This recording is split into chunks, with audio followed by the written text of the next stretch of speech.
Les élections au pays nécessitent pour nous une réflexion parce que c'est des élections que nous aurons des gens capables de pouvoir gérer son pays et pousser à son développement. Nous sommes en train de respecter le calendrier électoral. Les candidatures à la députation nationale ont été déposées. La CENI les a traitées au premier degré et la Cour constitutionnelle est en train de les traiter au second degré. Et donc, de ce côté, ça évolue de cette manière-là. Mais en même temps, à la députation provinciale, les dépôts des candidatures ont commencé. Nous estimons que les choses vont très bien évoluer. Et quelques jours qui vont venir, ceux qui ont la prétention de briguer la magistrature suprême vont également déposer leurs candidatures. Et là, nous insistons, il faudrait les meilleurs d'entre nous être là. Mais le problème ici, c'est dans le comportement de l'agir congolais, de l'homme politique congolais. Je commence par ceux du FCC. Je ne sais pas si ça existe encore, le concept FCC. Si je dis si ça existe, c'est parce que, vous savez, l'homme politique ne vit que par le pouvoir qu'il a.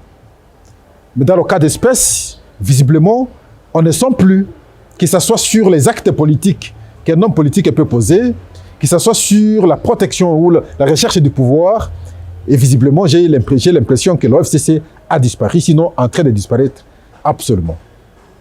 Le parti phare de ce regroupement, c'est le PPRD. Existe-t-il encore? Là aussi, je suis en train de voir, ça c'est mon point de vue, que le PPRD est en train de disparaître. Parce qu'elle n'est pas participé aux élections. Pour un parti politique, pour un regroupement politique, pour un homme politique, c'est signer sa mort. Soit cette fois-là, alors, vous êtes accepté très sérieusement par la population pour résister pendant 5 ans, comme avait fait l'UDPS, refusant l'élection de 2006 et résister jusqu'en 2011 pour venir participer. Ça a été une erreur, d'ailleurs. Mais je suis en train de constater la même erreur être posée par cette famille politique. C'est déjà consommé parce qu'ils n'ont pas déposé à la députation nationale. J'ai suivi lorsque Inagozi, Geneviève a déposé. On a fait des déclarations pour la chasser de ce regroupement et de ce parti politique. Je ne sais pas si d'autres l'ont fait en cachette, mais au moins, de manière très officielle, de manière très visible. Ni le PPRD, ni le FCC n'a pas déposé des candidatures. Et donc, à la députation nationale, ils ont raté. À la députation provinciale, jusqu'ici, je sais qu'ils ne vont pas déposer. Et cela va jusqu'au niveau national, je sais qu'ils ne vont pas déposer. Au niveau présidentiel, je voulais dire. Ça, c'est le camp du FCC. Nous avons le cas, sinon le camp, je veux parler du camp, le camp de Lamouka, avec le président Martin Fayulu. Pratiquement, c'est la même chose. Mais je veux vous rappeler ici ce que je disais à Martin Fayulu. Vous êtes un homme politique. Votre problème, c'est le fichier électoral. Vous faites des revendications auprès de la CENI par rapport au fichier électoral. C'est une bonne chose. Personne ne peut vous en vouloir.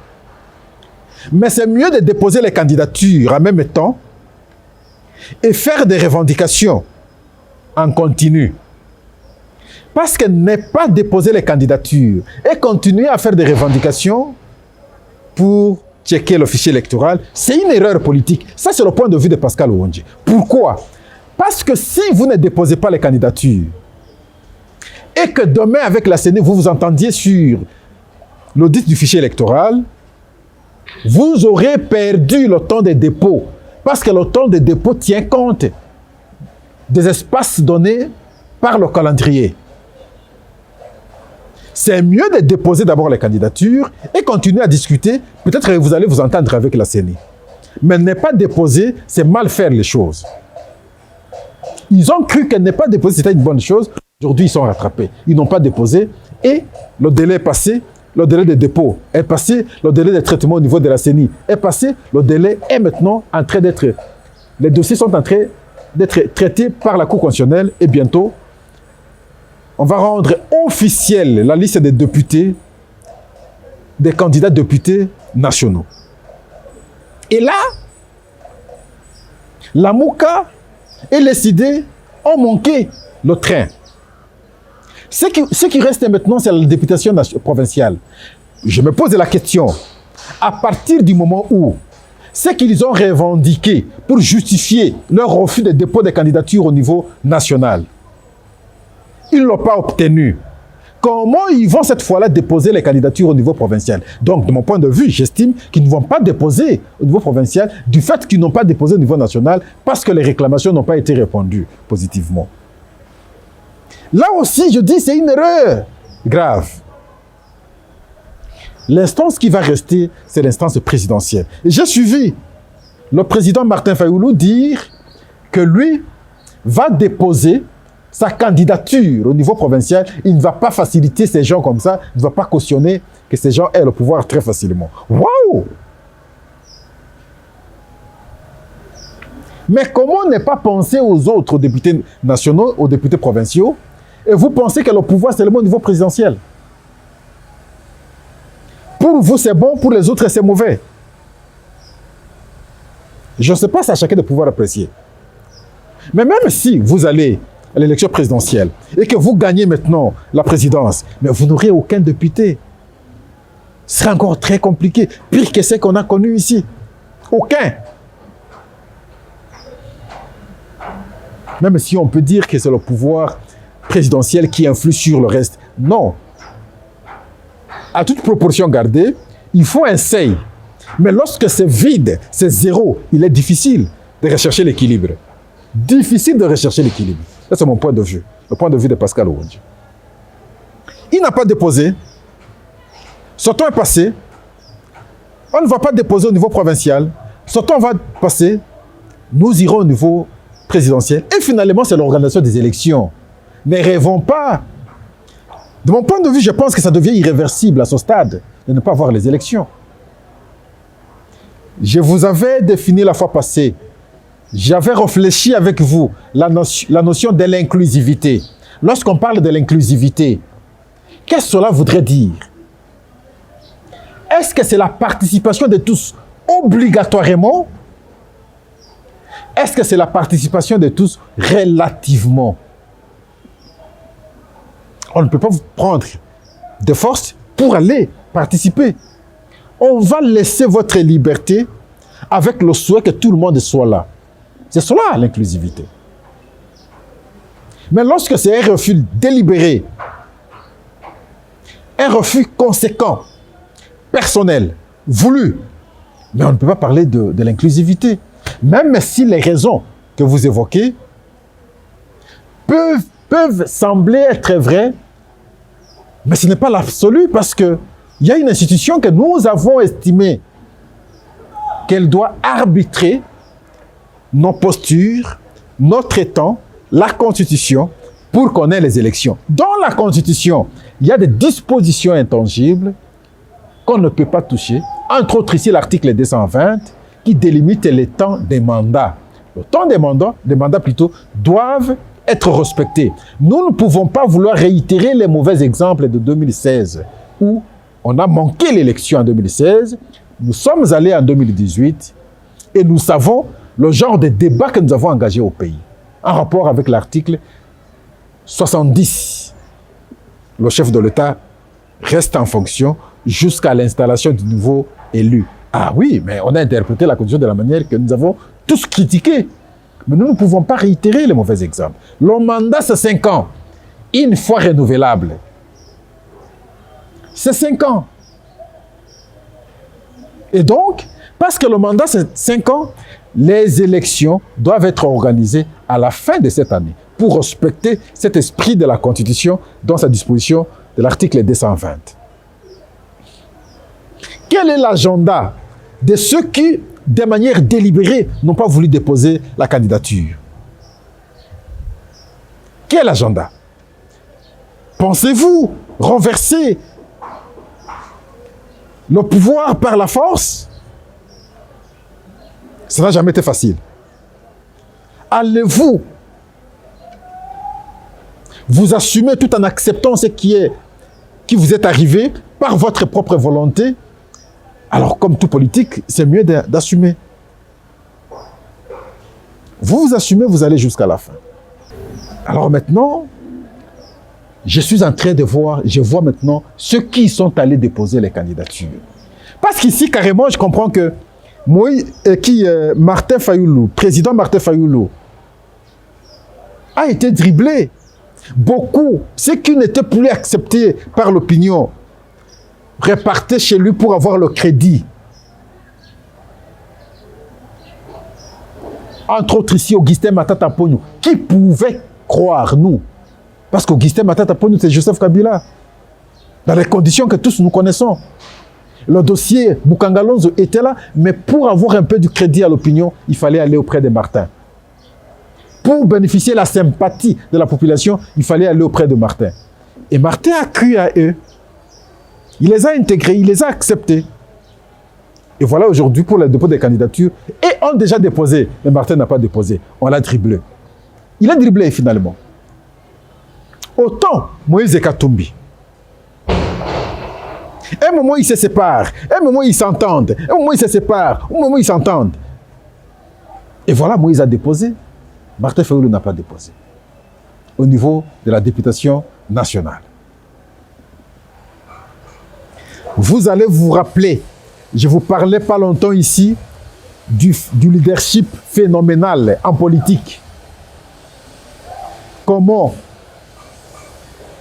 les deux ne pouvant pas s'asseoir sur la même peau du lion ou du léopard, ils s'excluent comme ça. Je vous ai expliqué depuis 2006. Etienne Tshisekedi, Jean-Pierre Bemba. On arrive en 2011. Jean-Pierre Bemba en prison. Etienne Tshisekedi revient. On avance. Parce que Moïse Katumbi revient. Etienne Tshisekedi est parti. Les Moïse sont venus. Et aujourd'hui, je crains que le même phénomène soit en train de s'appliquer contre Martin Fayulu, le président Martin Fayulu. Ce sera une erreur politique grave. Et je dis déjà une erreur politique grave du fait de n'avoir pas aligné les candidats à la députation nationale. Qu'on organise les élections, parce qu'elles seront organisées. Comme homme politique, vous devenez qui à partir du moment où vous n'avez aucun représentant à l'Assemblée nationale? Aucun. Aucun représentant à l'Assemblée provinciale. Pendant 5 ans, vous allez faire quel type de combat? L'ancrage social n'est pas facile. Ce n'est pas parce que Etienne Tshisekedi a réussi à son temps que quiconque autre devra le réussir. Non! Le destin de chacun de nous est, en tout cas, différent de tout autre. Ça, c'est son destin. C'est sa particularité. Et on ne peut pas croire que parce que lui a fait, il a réussi, et moi, si je peux le faire, je peux réussir. Non. Nous sommes dans ce cadre, et voilà la question des élections. Ça échappe beaucoup de gens maintenant. J'ai expliqué ces deux instances pour vous démontrer que, en République démocratique du Congo, les politiques voient plus leurs propres intérêts. L'intérêt de la communauté n'est pas priorisé. Parce que moi, je comprendrais que les gens s'accordent pour des choses essentielles pour la vie de la nation et peuvent se séparer pour des choses élémentaires. C'est ce qui va permettre le développement chez nous. Le jour où les acteurs principaux vont décider de conjuguer leurs efforts, rester ensemble, penser au développement de ce pays, les choses vont aller de l'avant. On n'a jamais vu ça, on n'a jamais eu ça. Les acteurs principaux au sommet de l'État, c'est dire, bon voilà, vous avez gagné l'élection, moi je vous félicite et je vous apporte mon appui pour qu'on développe le pays. Le jour où nous allons arriver à ce stade, c'est le même jour où ce pays va changer. Je dis bien, le jour où nous allons arriver à ce stade, c'est le jour où ce pays va changer. Mais ce n'est pas facile. Parce que d'un côté, il y a des pesanteurs. Même lorsque votre conscience vous reproche, mais les pesanteurs, parce qu'ils pensent à leurs intérêts, ils vous poussent à l'adversité aveugle, parfois obscure, inutile. À ce stade, entre nous, lorsqu'on se regarde aux yeux, est-ce qu'il y a un candidat qui peut gagner Félix Tshisekedi? En toute sincérité, en toute objectivité, sans passion aucune, lorsque nous regardons les candidats présidents aujourd'hui, qui peut gagner Félix Tshisekedi? Je ne pense pas. Ça, c'est mon point de vue. Je ne pense pas. Je ne vois pas. Et un homme conséquent peut tirer des leçons à travers son observation conséquente et dire, en fin de compte, nous voulons le développement de notre pays parce que nous savons que c'est lui qui sera reconduit à travers la voix de la population. Voilà, posons de tels actes pour l'intérêt de tout le monde. C'est cela, faire la bonne politique.